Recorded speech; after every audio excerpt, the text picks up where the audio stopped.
সাইয়্যিদিনা ওমর রাদিয়াল্লাহু তাআলা আনহু অর্ধজাহানের খলিফা ছিলেন, অর্ধজাহানের শাসক ছিলেন সাইয়্যিদিনা ওমর ইবনুল খাত্তাব রাদিয়াল্লাহু তাআলা আনহু। ওমর রাদিয়াল্লাহু তাআলা আনহু গভীর রজনীতে মরুভূমির প্রান্তরে বের হয়ে গেলেন। গভীর রজনীতে সাইয়েদনা ওমর ফারুক রাদিয়াল্লাহু তাআলা আনহু খোঁজ খবর নিতেন, কোন বাড়িতে কি সমস্যা, কে না খেয়ে আছে, কে কোন সমস্যার ভিতরে নিমজ্জিত। ওমর ফারুক রাদিয়াল্লাহু তাআলা আনহু একটা ঝুপড়ির ঘরের পাশে গিয়ে দাঁড়ালেন। ওই ঝুপড়ির ঘরে মা আর মেয়ে কথোপকথন করছিলেন। মা মেয়েকে বলতেছেন, ও আমার সন্তান, আজকে আমাদের বকরির দুধ কম হয়েছে, অতএব এই দুধের ভিতরে পানি মিশাও, এটা আমরা বিক্রি করব। মেয়ে বললেন, না মা, এই কাজটা আমাদের করা যাবে না, কারণ সাইয়েদনা ওমর রাদিয়াল্লাহু তাআলা আনহু নিষেধ করেছে। ওমর রাদিয়াল্লাহু তাআলা আনহু এই কথা পাশে দাঁড়িয়ে দাঁড়িয়ে শুনতেছে মা মেয়ের কথা। মা বলতেছে, সন্তান, তুমি দুধে পানি মিশাও, কোনো সমস্যা নাই, কারণ ওমর রাদিয়াল্লাহু তাআলা আনহু সে তো দেখবে না। ওমর কি দেখবে বলেন? দেখবে না। ওমর রাদিয়াল্লাহু তাআলা আনহু দেখবে না। ওই মেয়ে ডাক দিয়ে বললেন, মা, ওমর ফারুক রাদিয়াল্লাহু তাআলা আনহু দেখবে না, কিন্তু ওমরের যিনি রব, আমার আপনার যিনি রব, ভাইজোরা এলাকার মানুষের যিনি রব, সেই রব জবান খুলে দিয়ে বলেন, সেই রবকে। ডাক দিলেন, আম্মা জান,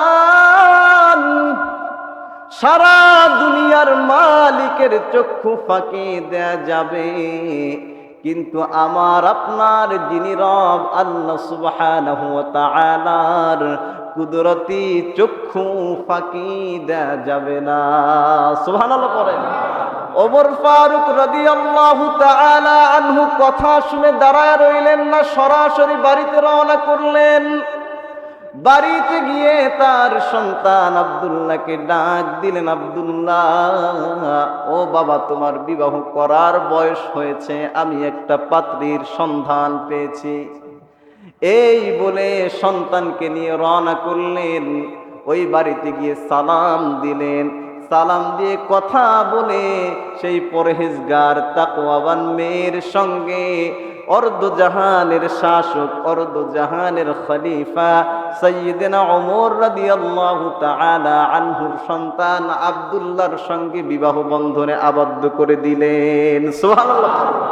এটা কিসের কারণে? গরিব মানুষ, একটা ঝুপড়ির ঘরে থাকে। মেয়েটা আল্লাহকে ভয় করেছে, তাকওয়া অবলম্বন করেছে। আজকে তার একজন বাদশাহ, অর্ধজাহানের খলিফা, অর্ধজাহানের শাসকের সন্তানের সঙ্গে বিবাহ হয়েছে। সুবহানাল্লাহ বলবেন। এটা কিসের কারণে? এটা কার ভয়ের কারণে? আল্লাহর ভয় করার কারণে। এজন্য সম্মানিত হাজিরিন, বেশি থেকে বেশি পরিমাণ আল্লাহকে ভয় করতে হবে। কাকে ভয় করতে হবে? আল্লাহকে ভয় করতে হবে। আমাদের সমাজে প্রচলন আছে, যুবক ভাইয়েরা যারা বিবাহ শাদী করবে, তারা দিনদার খোঁজে না। বিবাহ শাদীর ক্ষেত্রে মূল যেটা করণীয়, মূল যেটা খোঁজ খবর নেওয়া দরকার, সেটা হলো মেয়েটা দিনদার কিনা, মেয়েটা কি কিনা, দিনদার কিনা। কিন্তু সবার আগে খুঁজে সুন্দর কিনা। যদি সুন্দর হয় তাহলে অ্যাকসেপ্ট, সুন্দর না হলে সে মেয়ে বিবাহ করা যাবে। এই অবস্থা আমাদের সমাজে, কি বলেন, ঠিক কিনা? কিন্তু উচিত এটা না। যদি মেয়েটা দিনদার হয়, মেয়েটার ভিতরে যদি আল্লাহর ভয় থাকে, মেয়েটার ভিতরে যদি পরহেজগারি থাকে, ওই মেয়ে আপনার সংসারে আসবে, কখনো আপনার মায়ের সঙ্গে বেয়াদবি করবে না। কথা বলেন, ঠিক কিনা? আপনার বাবাকে অন্য কোনো ভিন্ন চোখে দেখবে না, নিজের বাবার চোখে দেখবে। কথা বলেন, ঠিক কিনা? আর যেই মেয়েটার অন্তরে আল্লাহর ভয় থাকবে না, যেই মেয়েটার অন্তরে তাকওয়া থাকবে না, পরহেজগারি থাকবে না, ও তো আপনার আম্মার সঙ্গে, আপনার বাবার সঙ্গে খারাপ ব্যবহার করবেই। এটা স্বাভাবিক। তার হৃদয়ে তো আল্লাহর ভয় নেই, সে তো বাবা মার কদর বুঝবে না, সে তো এই কাজ করবেই। এজন্য সম্মানিত হাজিরিন, সন্তান বিবাহ দেওয়ার ক্ষেত্রে যেটা করণীয়, আগে খুঁজবেন মেয়েটা দিনদার কিনা।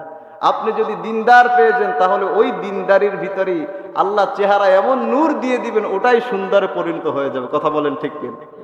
এটাই সুন্দর। এজন্য বিবাহের ক্ষেত্রে যুবক ভাইয়ের আগে খুঁজবেন দিনদার। কি খুঁজবেন? দিনদার খুঁজবেন। এটা আমাদের যেন মাথায় থাকে। আল্লাহ সেই তৌফিক দান করুক, পরে না আমিন। তাহলে 5 নম্বরে যেই কাজ করে আমরা সময়টাকে কাজে লাগাবো সেটা হলো সময়কে মূল্যায়ন করতে হবে। কি করতে হবে বলেন? সবাই বলেন, সময়কে কি করতে হবে? মূল্যায়ন করতে হবে তাকওয়ার মধ্য দিয়ে, আল্লাহর ভয়ের মধ্য দিয়ে। আল্লাহকে ভয় করলে আমাদের দ্বারা কিন্তু গুনাহ করাটা সম্ভব হবে, গুনাহ করা সম্ভব হবে না। এজন্য বেশি থেকে বেশি পরিমাণ আল্লাহকে ভয় করার তৌফিক দান করুক সবাই, পড়ে না আমিন। সর্বোপরি যেই কথা একেবারে শেষ পর্যায়ে চলে আসছে, এখনই শেষ করে দেবে ইনশাআল্লাহ। আমাদের সময়টাকে আপনারা কাজে লাগাবেন মৃত্যুকে স্মরণ করে। কি স্মরণ করে বলেন? সবাই বলেন, কি স্মরণ করে? মৃত্যুকে স্মরণ করে। মৃত্যুর কথা স্মরণ করবে, মরণের কথা স্মরণ করবে। মরণ থেকে পালানোর জায়গা আছে? কথা বলেন না কেন? পালানোর জায়গা আছে। যেখানেই যান সেখানেই মৃত্যু ধরে ফেলবে। যেখানেই যান, যেই জায়গায় যান, যেই অবস্থানেই যান, আপনাকে মৃত্যু ধরে ফেলবে। এজন্য মৃত্যুর স্মরণ আমাদের অন্তরে সর্বদা থাকতে হবে। মাঝে মাঝে চক্ষু দুইটা বন্ধ করবে, চক্ষু দুইটা বন্ধ করে একটু চিন্তা করবে যে আমি তো দুনিয়াতে নাই, আমি তো দুনিয়াতে নাই, আমি তো দুনিয়া থেকে বিদায় নিয়ে চলে গেলাম। কেউ আপনার জন্য দোকানে চলে যাবে সাদা কাপড় আনার জন্য। কি বলেন ঠিক কিনা? কেউ যাবে বাঁশ জারে বাঁশ কাটার জন্য, কেউ যাবে খন্তা কুঠার নিয়ে কবর খনন করার জন্য। ওদিকে মসজিদের মাইকে এলান দেওয়া হবে, বাড়িওয়ালা নাই রে বাড়ি, নাই রে দুনিয়াতে। কেউ যাবে আপনার জন্য খন্তা কুঠার নিয়ে কবর খনন করার জন্য, কেউ যাবে আপনার জন্য সাদা কাপড় আনার জন্য, কেউ যাবে মসজিদের ইমামকে ডাকার জন্য, জানাজা পড়াতে হবে। আপনি 3.5 হাত কবরের বাসিন্দা হয়ে গেলেন রে গোলাম। মাঝে মাঝে চক্ষু দুইটা বন্ধ করিয়া একটু চিন্তা করবেন, আমার জীবনে তো তেমন কোনো আমল নাই, আমি তো তেমন কোনো আমল করতে পারি নাই। আমার এই অন্তরটা গুনাহের কারণে নিমজ্জিত, গুনাহের কারণে অন্তরটা পচা হয়ে গেছে। ওই কবরে আমার কি হবে? ওই কবরে আমার কি হালাত হবে? এই চিন্তা যখন করবেন, আল্লাহর প্রতি যিনি ভালোবাসা নিয়ে দিবেন, আল্লাহর প্রতি যিনি মোহাব্বত নিয়ে আসবেন, জবান খুলে বলেন তিনি কে? এই চিন্তা মাঝে মাঝে করবেন। কি পারা যাবে না ইনশাআল্লাহ? মাঝে মাঝে কবরস্থানে চলে যাবেন, কবরস্থানে গিয়ে চিন্তা করবেন, এই জায়গায় আমার সমাজের কত ব্যক্তিবর্গ, কত প্রতাপশালী মানুষ এই জায়গায় এই কবরে শুয়ে আছে, আমারও তো ওই অন্ধকার কবরে যেতে হবে। কি পারা যাবে না ইনশাআল্লাহ? আল্লাহ আমাদেরকে তৌফিক দান করুক, পরে না আমিন।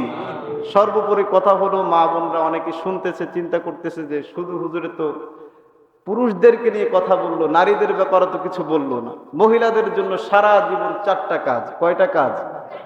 সবাই বলেন কয়টা কাজ? একেবারে সহজ। নারীদের জন্য জান্নাতে যাওয়াটা এতটা সহজ যেটা বলে বোঝানো যাবে না। করলেই তারা জান্নাতে যেতে পারবে। 4টা কাজ মাত্র। 1 নম্বরে 5 ওয়াক্ত সালাত আদায় করতে হবে।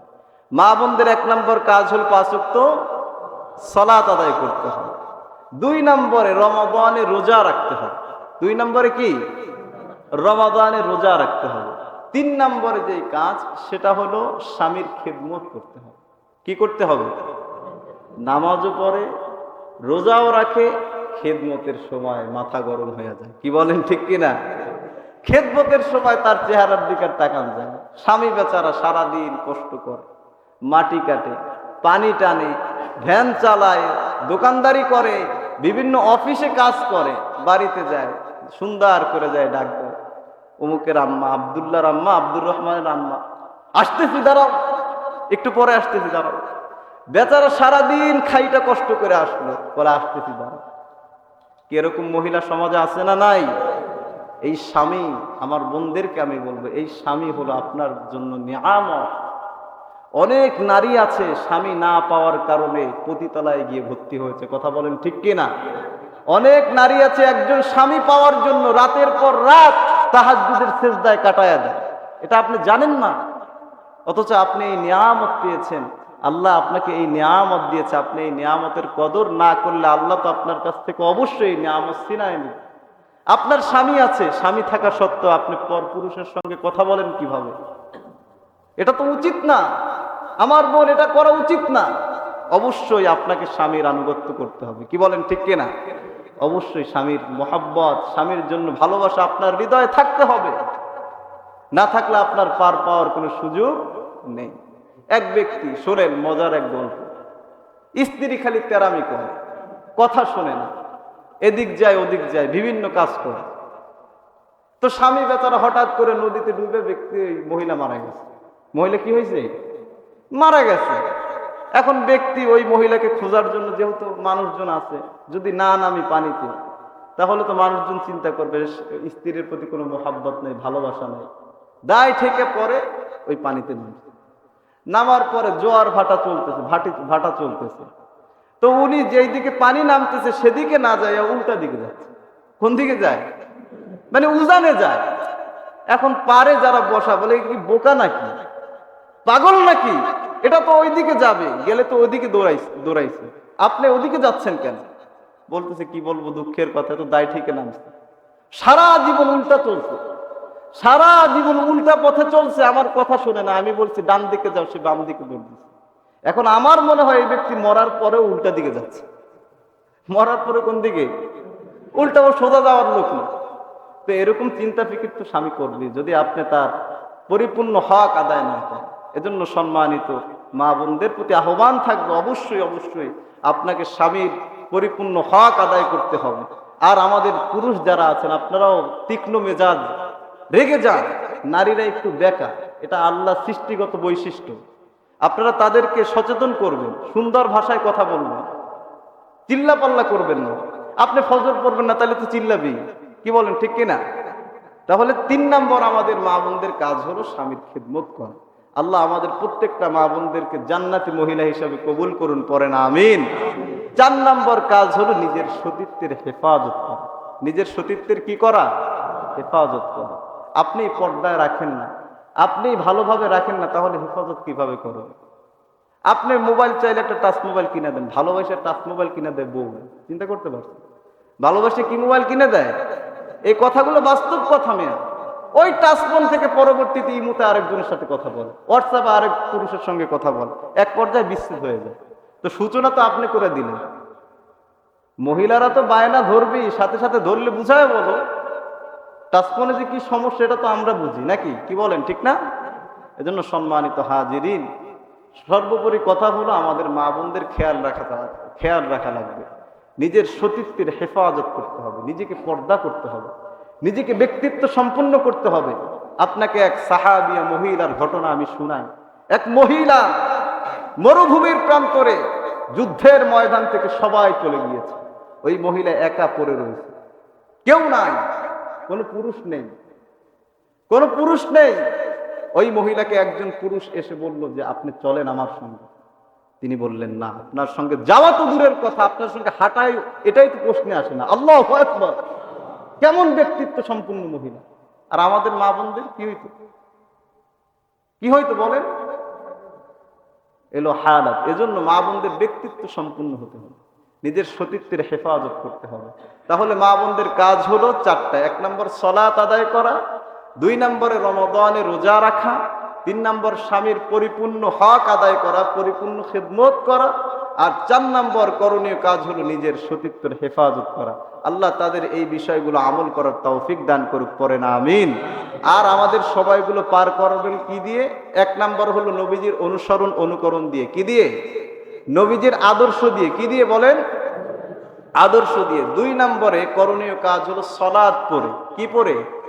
সালাত পড়ে। 3 নম্বর হলো জিকির করে। 3 নম্বর কি করে? জিকিরের মাধ্যমে। 4 নম্বর হলো বেশি থেকে বেশি পরিমাণ মৃত্যুর কথা স্মরণ করে, তাকওয়া আল্লাহর ভয়ের মাধ্যমে। আর 5 নম্বর হলো মৃত্যুর কথা স্মরণ করে। আল্লাহ আমাদের এই বিষয়গুলো পরিপূর্ণ আমল করার তৌফিক দান করুক, সবাই পড়ে না আমিন। আজকে যে এই আয়োজন হয়েছে, এই আয়োজন আপনারা আসতে পেরে কি খুশি হয়েছেন? এই আয়োজন যে হয়েছে আপনারা কি সবাই খুশি? দেখেন বিভিন্ন জায়গায় গান বাজনা হচ্ছে, বাহিরে বের হলেই আওয়াজ পাবেন, মাইকটা চালু দেখে আওয়াজ পাচ্ছেন না। বাহিরে যারা গিয়েছিলেন তারা এই আওয়াজ পাইছেন কি পান নাই? বিভিন্ন জায়গায় গান বাজনা বাদ্য এগুলো হচ্ছে। এই বছরই মনে হয় প্রথম শুরু হইল নাকি? এর আগে কি এরকম চলছে প্রোগ্রাম? এই বছরই তো শুরু নাকি? তো আগামী বছর আমি যদি নাও থাকি, আমি যদি এই মসজিদে আল্লাহ যদি আমাকে নাও রাখে, কারণ রিজিকের কথা তো বলা যায়, কি বলেন ঠিক না? এই এখন আছে, হয়তো বা সকালে রিজিক বন্ধও তো হয়ে যেতে পারে। তো যদি রিজিক বন্ধ হয়ে যায়, যদি আমি নাও থাকি, আপনারা এই প্রোগ্রামটা চালায় নেবেন, কি পারা যাবে না ইনশাআল্লাহ? আমার যুবক ভাইরা কি পারবেন না ইনশাআল্লাহ? আল্লাহ কবুল করুক, পরে না আমিন। আমরা এখন আমাদের এলাকার প্রত্যেকটা যারা দুনিয়া থেকে বিদায় নিয়েছে সবার জন্য দোয়া করব।